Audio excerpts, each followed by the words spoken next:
At 95 years old, Clint Eastwood is living through one of the strangest and most emotional chapters of his life.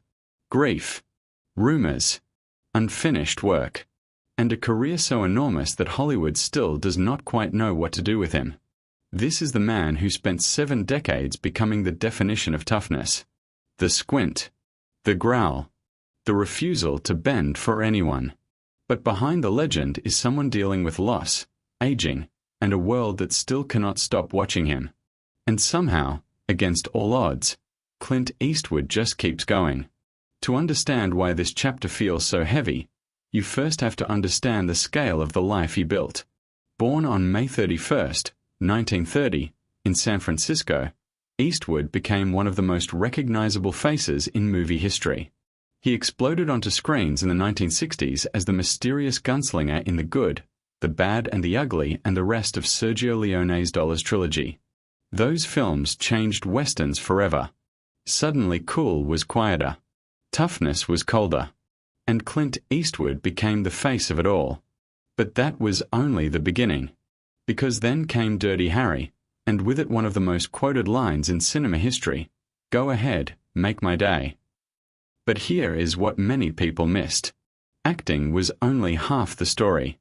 Behind the camera, Eastwood was building something even bigger. And what happened next surprised almost everyone. In 1971, he directed his first film, Play Misty for Me.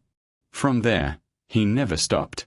Over the next several decades he directed more than 40 movies, moving effortlessly from westerns to war dramas to emotional character studies. Then came the turning point.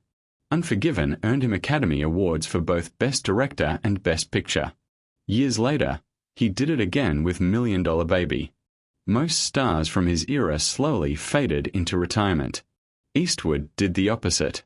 While others accepted Lifetime Achievement Awards and looked backward, he kept making films. Into his 80s. Into his 90s. Still showing up to work every day. Still chasing the next story.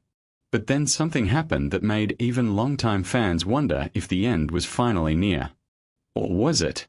In 2024, at 94 years old, Eastwood directed Juror No. 2, a courtroom thriller starring Nicholas Hoult, Toni Collette, J.K. Simmons, and Kiefer Sutherland. Critics loved it. The film earned glowing reviews and landed a certified fresh score above 90% on Rotten Tomatoes. Not bad for a director pushing 95.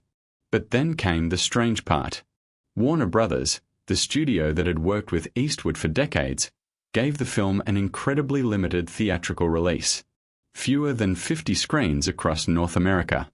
A critically praised Clint Eastwood movie was almost hidden away like an afterthought. Fans were stunned. Industry insiders were confused. And suddenly people began talking about the film as if it were a farewell. But Clint Eastwood never said it was.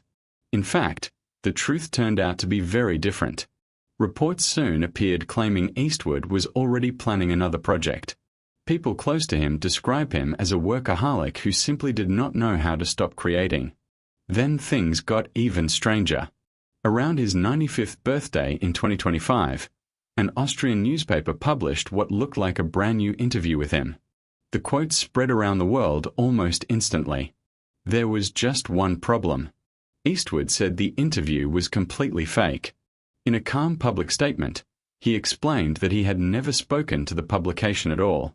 No angry outburst. No dramatic reaction. Just a short correction and silence afterward. That response told people everything about him. Quiet. Controlled. Direct. But while the internet obsessed over fake interviews and retirement rumors, the real story unfolding in Clint Eastwood's life was something far more personal. And far more heartbreaking. For nearly 10 years, Eastwood shared his life with Christina Sandura. The two reportedly met around 2014 at his Mission Ranch property in Carmel by the Sea. She worked there as a hostess. He was already a living legend. Yet somehow they built a relationship almost completely outside the spotlight. Think about how rare that is in Hollywood. No endless interviews. No magazine covers. No public spectacle. She quietly appeared beside him at events and premieres over the years, but they protected their private world fiercely. And maybe that privacy made what happened next even more painful. On July 18, 2024, Christina Sandera passed away at the age of 61. Reports later confirmed the cause involved cardiac arrhythmia and coronary artery disease. Eastwood released only a brief statement afterward. He called her a lovely, caring woman and said, "I will miss her very much." That was it. 6 simple words carrying the weight of a decade together. No long tribute. No emotional performance for cameras. Just grief handled quietly, the same way he had handled almost everything in his life. And somehow that silence made it even more emotional. But while many people focused on the loss, there was another side of Clint Eastwood that suddenly began drawing attention again.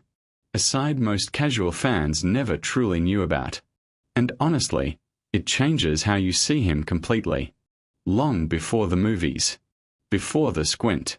Before the cowboy image. Clint Eastwood loved music. Especially jazz and blues.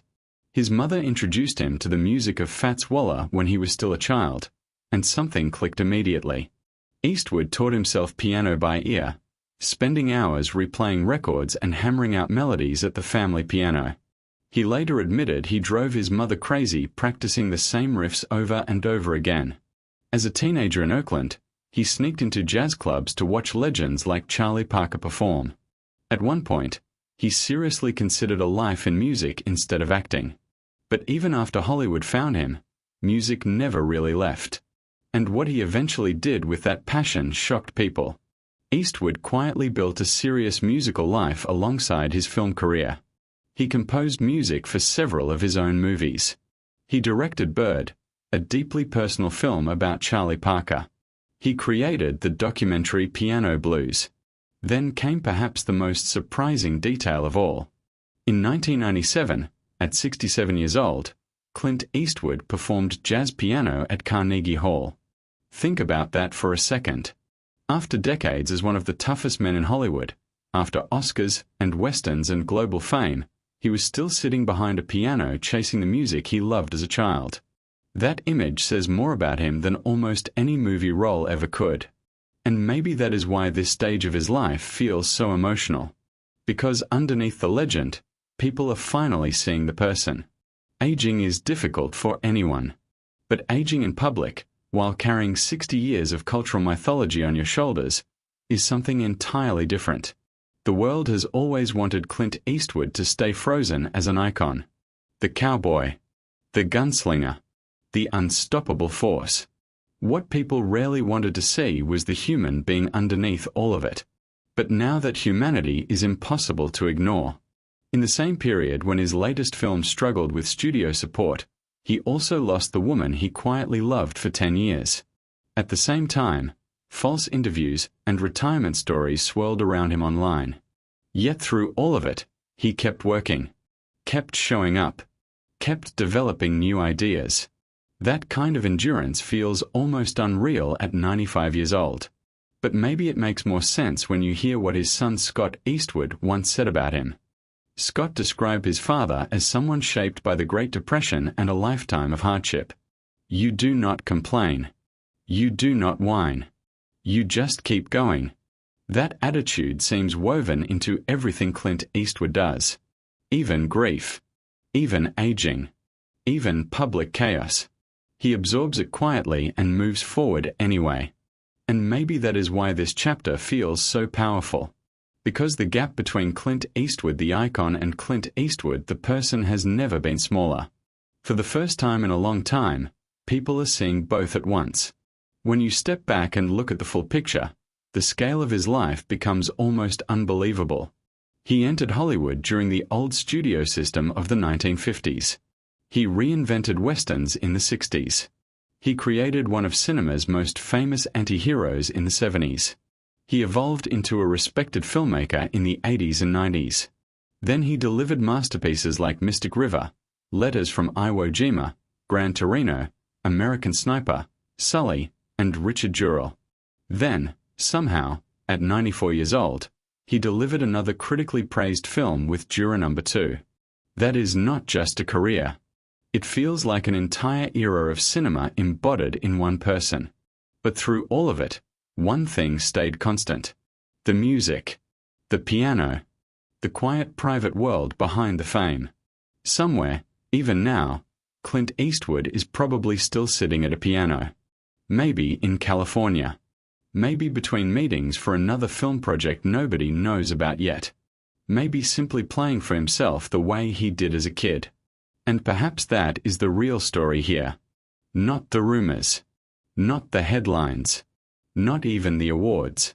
The real story is that at 95 years old, after heartbreak and loss and decades of carrying the weight of fame, he still has the desire to create.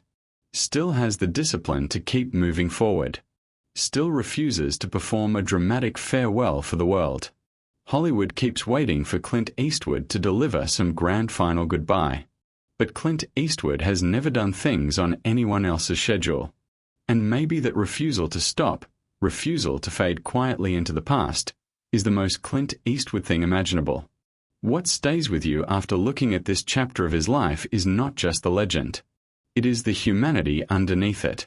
A man who spent 70 years creating stories while quietly protecting his own. A man who loved deeply without turning it into publicity. A man who carried music with him from childhood all the way into old age. A man who responds to chaos with silence and keeps working anyway. Clint Eastwood has never needed permission from the world to continue. And at 95 years old, he still does not.